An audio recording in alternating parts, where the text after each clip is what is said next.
یعنی شما هیچ دشمنی با اهل بیت ندارید، یعنی شما اونا رو به قول معروف دشمنان آخه من دشمنان اهل بیت لعنت میکنم. ما دشمنی داریم؟ ما دشمنان اهل بیت لعنت میکنیم، اگر که لعنت جز دین ما نیست.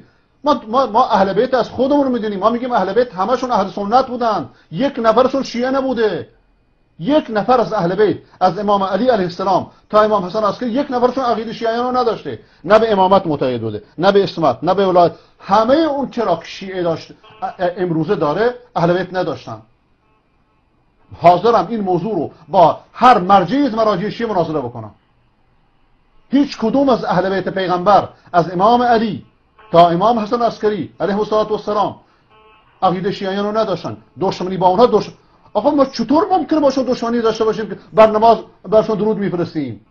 لیکن شیعه معنی اهل بیت رو تحریف کرده، همچون که معنی بقیه دین رو تحریف کرده. اهل بیت 12 نفر نیستن، اهل بیت فقط 16 نفر نیستن، اهل بیت 14 معصوم نیستن، اهل بیت همه اهل بیت پیغمبرن. یک رحمت وسیع رو تنگ کردن، یک دریا رو جویبار کردن، یک تحریفه. ما مکلفیم اهل بیت دوست داشته باشیم، مکلفیم بر اونها بر نماز درود بفرستیم. چرا؟ به خاطر محمد علیه السلام، نه به خاطر جمال رویشون. ما مکلفیم که اصحاب پیغمبر رو دوست داشته باشیم به خاطر محمد صلی الله علیه و سلم. اگر گوش عزیزه گوشواره عزیزه، اگر محمد عزیزه یارانش عزیزه، اگر محمد عزیزه اهل بیتش عزیزه، اگر محمد عزیزه همسرانش عزیزه. ممکنه جناب عالی یه شخصی رو دوست داشته باشی، مثال عرض میکنم، یه مرجعی رو دوست داشته باشی، بعد بفرمایید که آقا زنش بدکاره بوده، شما خمینی رو دوست داشته باشی بگی زنش بدکاره بوده، محاله. پیش همه عاقلان دنیای محاله. آقا بله درسته. خب امروز شیعه همین کارو میکنه. شیعه امروز با پیغمبر چه صورت؟ کل شیعه؟ نه کل شیعه نه. کل شیعه اگر بگم کل شیعه جنایته. امروز بسیاری از رهبران شیعه، بسیاری از علمای شیعه، اکثریت علمای شیعه همین کارو میکنن. اینایی که بعد از عایشه میگن، اینایی که بعد از حفصه میگن، اینایی که کتاب می‌نویسن که عایشه فاحشه، بعضن البته همه اینجوری نیستن. خب امروز این عقاید در میان شیعه جز متواتراته. به هر حال اگر همه هم نباشن، امروز شیعیان نظر خوبی نسبت به همسران پیغمبر ندارن. آیا این تصویری که شیعه از پیغمبر داده، این چه پیغمبریه؟ نعوذ بالله، خاکم بدهن. این چه پیغمبریه که همسرانش نتونست تربیت کنه، شاگردانش نتونست تربیت کنه؟ این چونی پیغمبری اصلا ولش کن بره پیکارش بهتره. این تصویری که شیعه از پیغمبر داده، در صورتی که واقعیت چنین نیست، در صورتی که به خدا قسم امروز کافران قبل از مسلمانان می‌نویسند که محمد بزرگترین مربی بشریت بوده، محمد مربی بوده که جهان نصفش رو به خود ندیده. چطور این مربی نتونسته همسرش رو تربیت کنه؟ چطور این مربی نتونسته شاگردانش رو تربیت کنه؟ شیعه چه تصویری از این پیغمبر داده؟ با این تصویری که شیعه از پیغمبر داده، آیا این پیغمبر قابل اسوه بودنه؟ این پیغمبر قابل اینه که انسان بهش بگه من ازش اطاعت میکنم؟ قطعا نه.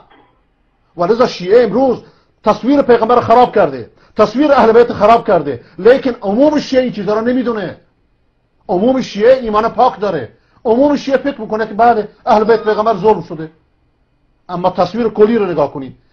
امروز آیا یک نفر شیعه هست که به اسم همسران پیغمبر، همچنان که علی، همچنان که حسن، همچنان که حسین، همچنان که جعفر صادق، این کار دختران خودشون اسمشون عایشه میذارن، یه شیعه میذاره؟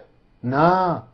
پس تشیع عوض شده، اهل بیت عوض نشدن، تاریخ عوض نشده، پیغمبر عوض نشده. این تشیع به عنوان حزب سیاسی عوض شده، 5 مرتبه تغییر کرده. مشکل اینجاست. بفرمایید. چی بهتون بگم؟ وقتی شما به قول معروف حرفاتون منطقی هستن، من جواب ندارم برای حرفاتون. ولی چیزی که میمونه، یعنی ما در کشوری زندگی کردیم، در کشوری زندگی میکنیم که نه کتابی داریم، نه عالمی داریم، نه چیزی داریم که این حرفا رو به ما برسونه. مثلا 2-3 سال دیگه، 2-3 سالی که گذشته. عزیز من، اگر شما این حرفو قبل از این میزدید عذر داشتید. اگر این حرفو قبل از 5-6 سال میزدید شاید عذری داشتید. امروز دنیا یک قریه شده.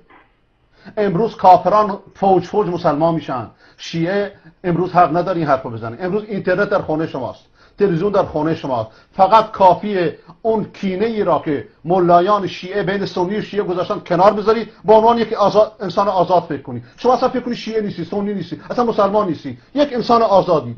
به خدا قسم یه لحظه فکر کنی خدا به طرف خودت تو رو میکشه با این انصافی که من در شما سراغ دارم. امروز کتاب آزاد میتونی با یک فیلتر شکن صدها کتاب پیدا کنی. یه فیلتر شکن بردار برو سایت عقیده 1000 خورده کتاب هست که همش در ایران ممنوعه. کتابای آقای برقعی رو بخون، کتابای قلمداران رو بخون، اینا همه شیعه‌اند. آقای برقعی نوه امام رضاست، نوه سیوم امام رضاست، مرجع تقلیده، بلکه یکی از بزرگترین مرجع تقلیده. حدود 500 تا کتاب نوشته. همه مراجع شیعه رو دعوت کرد که به این مباهله کنه. همه ازش ترسیدن. خمینی ازش ترسید، خویی ازش ترسید، گلپایگانی ازش ترسید، سیستانی از اون موقع سیستانی که اصلا مرجع نبود. توجه میکنی؟ خب انسان باید محقق باشه. خداوند چرا به من شما چشم داده، گوش داده، عقل داده، هوش داده؟ با این انصافی که من از جناب علی سراغ دارم. روز قیامت خداوند از من شما سوال میکنه که آقا من پیغمبر فرستادم، حرفشو گوش کردید یا گوش نکردی؟ آقا فلانی نذاشته، من در محیط تنگ بودم. یعنی چی؟ حتی قرآن میگه اگر شما در زمینی که نتونستی آزادانه عبادت کنی تهاجروا فی سبیل الله ان ارضی واسعه، زمین من وسیع بوده چرا هجرت نکردی؟ بنده اومدم ایران چند سالی نشستم دیدم قابل زندگی نیست، گفتم هجرت کنم. درست در هجرت سخته، ولی ببین خدا را چه نعمتی داد.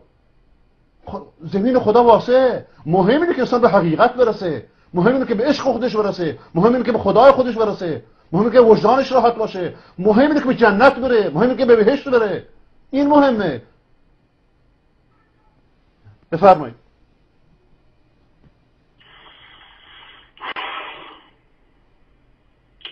اشهد ان لا اله الا الله الله اکبر و اشهد ان محمد رسول الله. الله اکبر.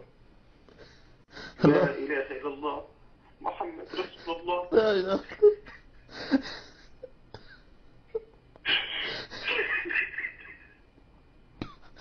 اللهم تقبل يا رب، اللهم تقبل يا رب. ای خدایا ازش بپذیر، ای خدایا ازش بپذیر، ای خدایا دلش را صاف کن، ای خدایا دلش را پر از نور ایمان بگردان، دلش را پر از نور قرآن بگردان، ای خدایا دلش را پر از محبت یاران پیغمبر، اهل بیت پیغمبر، همسران پیغمبر، صدر اسلام بگردان. ای بار خدایا ایشان را و بقیه مصطفان را کینه ها بغض ها را از دلشون در بیار، نور توحید را در دلشون روشن بگردان.